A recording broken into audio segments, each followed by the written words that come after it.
Hello મિત્રો, મારી YouTube ચેનલમાં આપ સર્વનું હાર્દિક સ્વાગત છે।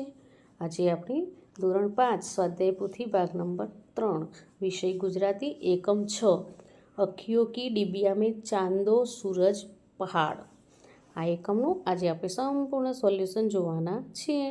પ્રશ્ન 1, કૌંસમાં આપેલા શબ્દોનું વર્ગીકરણ કરો। તો અહીં શબ્દો આપેલા છે, તેનું આપણે વર્ગીકરણ કરવાનું છે। તો આકાશ તો સૂરજ, તારા, ચંદ્ર, વાદળ, પર્વત તો ખીણ, ટોચ, તળેટી, શિખર, વનસ્પતિ તો પાંદડા, ફૂલ, વેલા, ઝાડી, ઝાખરા। હવે પ્રશ્ન 2, ઉદાહરણ મુજબ વાક્યો બનાવો। અહીં ઉદાહરણ આપ્યું છે ભીની ભીની, તો ચોમાસામાં ભીની ભીની માટીમાં રમવાની મજા આવે છે।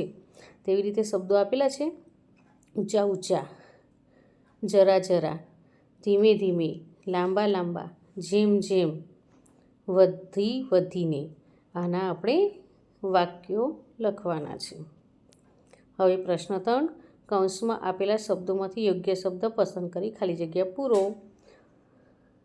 તો પહેલામાં અરર આવશે, બીજામાં અરીવા, ત્રીજામાં ઓહ અને ચોથામાં આહા।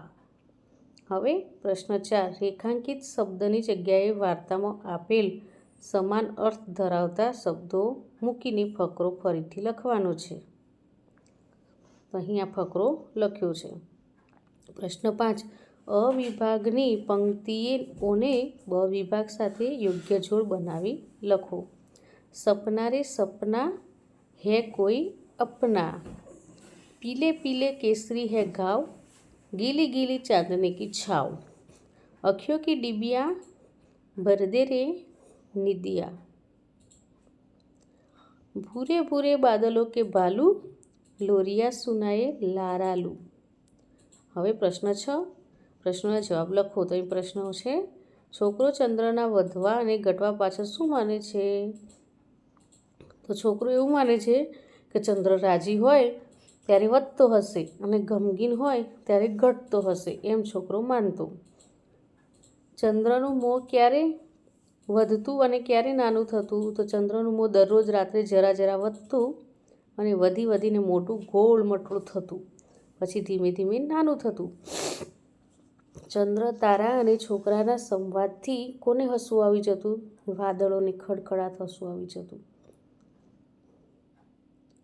હવે પ્રશ્ન 4, છોકરાને ઘરેથી ભાગી ક્યાં જવું હતું? શા માટે? છોકરાને ઘરેથી ભાગી પર્વત પર જવું હતું, જેથી તેને અંબરનું સઘળું રહસ્ય સમજાઈ જાય।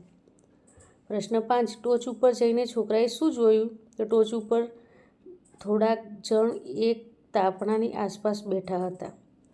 આજુબાજુ પોતાના ઘર જેવા નાનકડા ઘર હતા અને ઘરની બારીઓમાં પોતાના જેવા નાનકડા છોકરા હતા।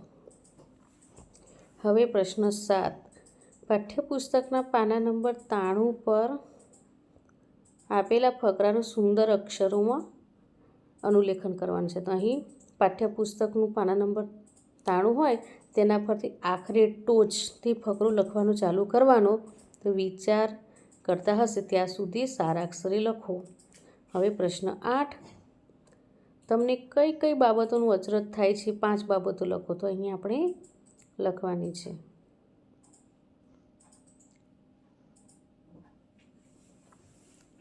હવે આગળ પ્રશ્ન 9, મેં જોયેલું સપનું વિશે 5 થી 7 વાક્યોમાં લખો। તો અહીં દરેકને અલગ અલગ સપનું આવે, એક સપનું આવે એવું તો હોતું નથી। તો આપણને જે સપનું આવ્યું હોય તેના વિશે 5 થી 7 વાક્યો લખવાના છે। તો મિત્રો, અહીં આ વિડીયો પૂરો થાય છે।